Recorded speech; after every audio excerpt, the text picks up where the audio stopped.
여러분 안녕하세요. 네, 오늘 금요일은요. 어제 여러분께 약속해 드린 대로 이 좌파들이 왜 이렇게 삼성을 못 잡아먹어서 난리인가.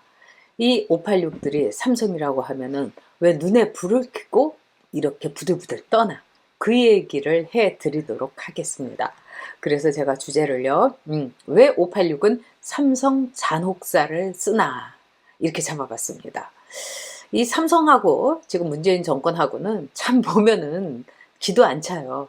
자기가 아쉬울 때는 이재용 회사에 뭐 삼성 바이오로직스고 어디고 막 달려가가지고 고용 창출해 달라 뭐 어쩌고 저쩌고 이렇게 해놓고는 그 이재용에 대해서 가혹한 법의 판단 이런 거를 이렇게 뭔가 조종하는 듯한 이런 이 586 이 좌파 정권을 보면서 쟤네들 진짜 너무하지 않아? 이런 생각 여러분 많이 하셨을 거예요.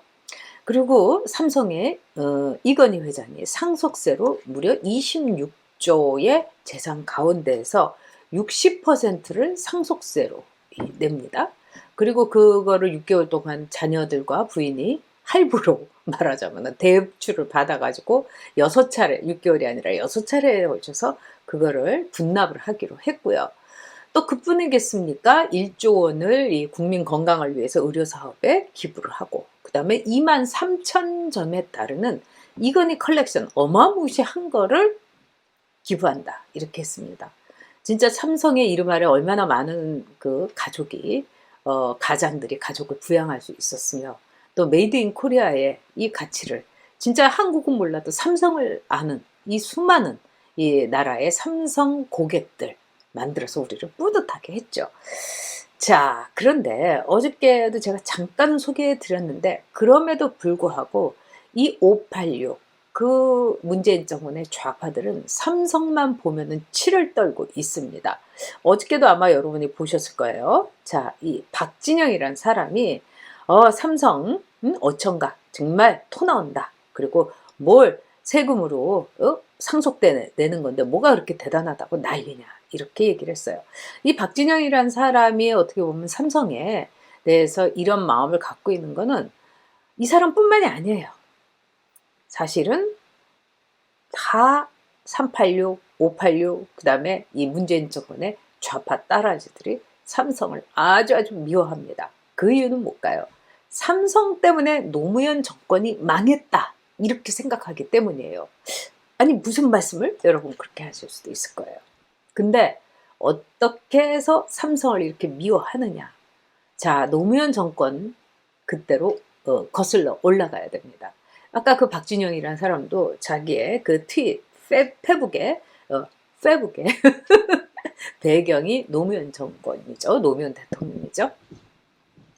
자, 이 노무현이란 사람은요, 풍운하였고, 이 정치적으로 우리가 문재인을 겪다 보니까 참 노무현이 그립다. 그래도 노무현은 이 나라의 뿌리를 흔들진 않았다. 이런 생각을 하실 겁니다. 근데 노무현 대통령은 대통령 선거에 출마를 하면서 자신이 대통령이 될 거라고는 사실은 별로 생각을 안 한 것 같아요. 그래서 대통령이 되는 선거와 대통령이 되는 그 직전까지 죽기 살기로 했지, 내가 대통령이 되고 나면은 어떤 정책을 펼치고 내가 대통령이 되고 나면은 이 나라를 어떻게 만들 것인가 이런 게 없었던 거예요. 진짜 백판이었던 겁니다. 화이트보드였던 거예요. 그런데 대통령은 됐어요. 얼마나 급하겠어요? 그리고 또 어떤 점에서는 어떻게 지금부터 어떻게 막 인수위를 하더라도 다들 돈 먹고 권력을 가지고 뭐 대접받고 이런 것만 했지, 정권을 어떤 식으로 창출한 정권을 이을 수 있겠는가? 그거는 바로 정책입니다. 정책이 없었던 거예요. 그럴 때 이 노무현 386들이 어떻게 했느냐? 손을 내민 곳이 제발 도와주세요. Help me 했던 게 삼성경제연구소였습니다. 삼성경제연구소는 여러분이 아시는 것처럼 우리나라에서의 최고의 말하자면 기업의 이 싱크탱크죠. 그리고 삼성경제연구소에서 뭐 대북 정보라든가 이런 거는 국정원도 혀를 내두를 정도로 정확하고 빠른 이런 사례가 굉장히 많았습니다. 그러니까 삼성에다가 SOS를 친 겁니다. 우리 있잖아, 정권은 잡았는데 밥상 차릴 게 없어, 도와줘. 그래서 삼성은 그걸 오케이를 했습니다. 그래서 삼성이 그 당시에 굉장히 많은 참고를 한 게 이른바 미국의 브루킹스 연구소, 뭐 랜드 연구소 이런 것처럼 외국의 싱크탱크가 어떤 식으로 민주당 쪽의 권력 이양을 통해 가지고 민주당이 공화당에서 권력을 잡으면 어떤 식으로 정책을 바꾸나. 그래서 민주당에다가 이 정책 조언을 한 연구소들, 이런 연구소들을 쫙 모아가지고 거기에 있는 정책을 약간의 가공을 해가지고 386한테 그 당시에 노무현 이 말하자면 정권의 사람들에게 넘긴 거예요. 자, 여기에서 어떤 일이 있었겠습니까? 노무현은 아주 거친 사람이었죠. 그렇지만은 기본적으로 그 정책에 따른 대로 굉장히 미국의 친미 노선을 갔습니다. 말로는 뭐 반미 좀 하면 어떠냐 이랬지만 철저하게 말하자면 친미 노선을 간 거예요. 그리고 어떤 때는 좀 비굴하기도 했어요. 미국에 가가지고 내가 미국이 없었으면은 내가 강제 수용소에 북한의 강제 수용소에 있을 뻔했다. 그런 점에서 문재인하고 노무현은 정말 하늘과 땅 차이였던 겁니다. 그래서 사실은 노무현 정권 때 부동산도 폭등하고 여러 가지가 있었지만 우리가 지금 문재인 정권처럼 막 이렇게 경기를 일으키고 한 번도 경험해보지 못한 국민 노릇을 하지는 않았던 거죠. 자, 그 모든 것이 삼성경제연구소에서 일종의 미국의 민주당의 이 정보를 주고 조언을 하는 그런 싱크탱크의 이 파일을 좀 가공해가지고 386에게 넘겼기 때문입니다. 자, 그 뒤에 이 노무현 정권은 이른바 망했고요. 패족이 됐습니다. 386은. 그러면서 지난 10년 동안 거의 10년에 걸쳐서 와신 상담을 했던 거죠. 그러면서 이 386 따라지들이 정말 이 양아치들이 이 결론을 내렸던 게 뭐냐? 바로 이거랍니다. 결국 우리는 삼성의 손바닥에서 놀아났다. 우리가 손오공인 척했지만 이 삼성이라는 거대한 자본의 손바닥에서 천민 자본주의의 프론티어인 삼성의 손바닥에서 우리는 놀아났다. 이러면서 지들끼리 굉장히 반성문도 쓰고요. 뭐 총화도 하고 뭐 이랬다는 겁니다. 그래서 만약 우리가 정권을 잡게 되면은 절대로 삼성에게 의지하거나 삼성의 말하자면 조언을 듣지 않겠다. 이런 생각을 하면서 부들부들 떨면서 등장한 것이 바로 문재인 정권입니다, 여러분. 자, 그런데 문재인 정권 어떻습니까, 여러분?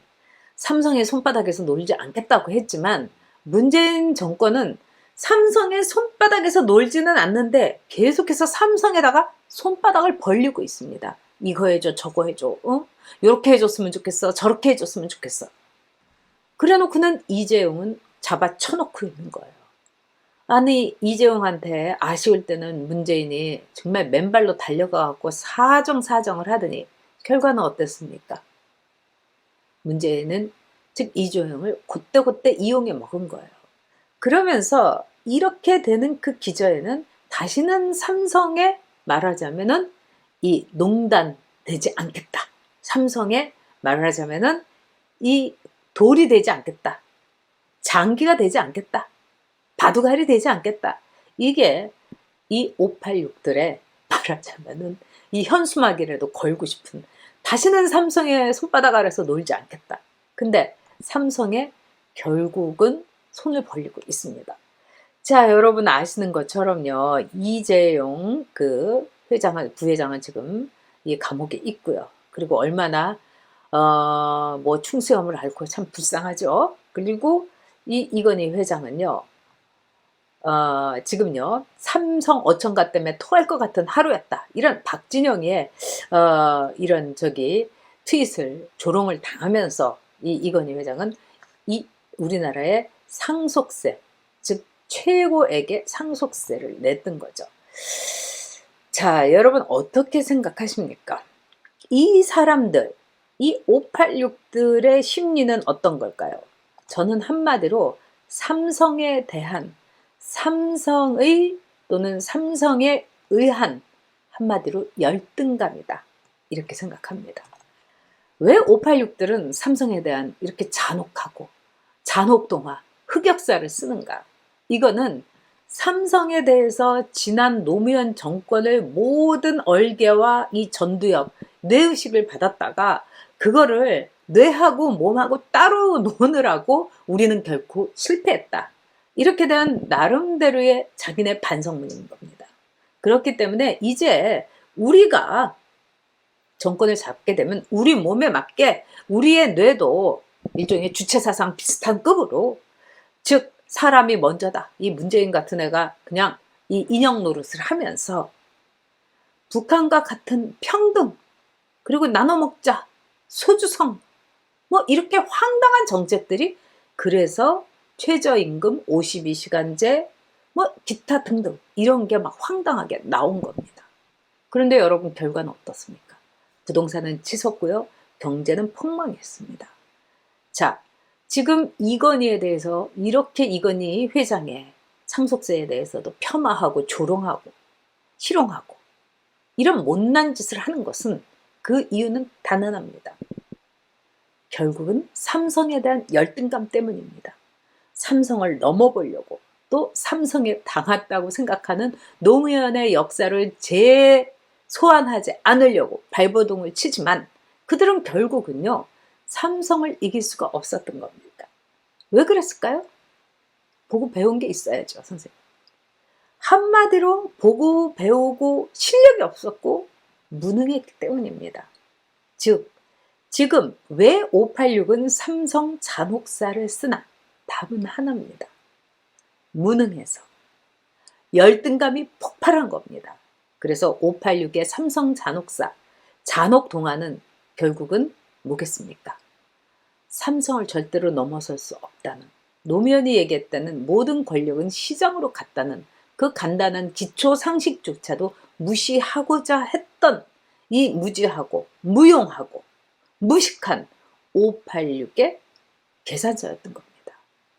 이건희 회장의 상속세, 또 컬렉션, 기부, 이 모든 것을 폄하하는 것은 이 문재인 정권의 이 무식하고 공부도 안 하고 세상이 어떻게 돌아가는지도 모르는 그 무식자들의, 이 양아치들의 일종의 열등감 폭발, 열폭 때문입니다. 결론입니다, 여러분. 왜 586은 삼성 잔혹사를 쓰나? 네, 열등감으로 똘똘 뭉쳐서 삼성을 질투하기 때문입니다. 삼성을 질투할 시간에 어서 공부나 좀 했으면 좋겠습니다. 진짜 이렇게 무식한 좌파는 저도 태어나서 처음이거든요. 네, 여러분 전유옥TV의 멤버십으로 든든한 동지가 되어주세요. 네, 감사드립니다. 그러면은요, 네, 토요일에 전유옥의 마이마이데이 여러분들한테 아주 재밌는 팁 알려드리도록 하겠습니다. 내일 뵐게요.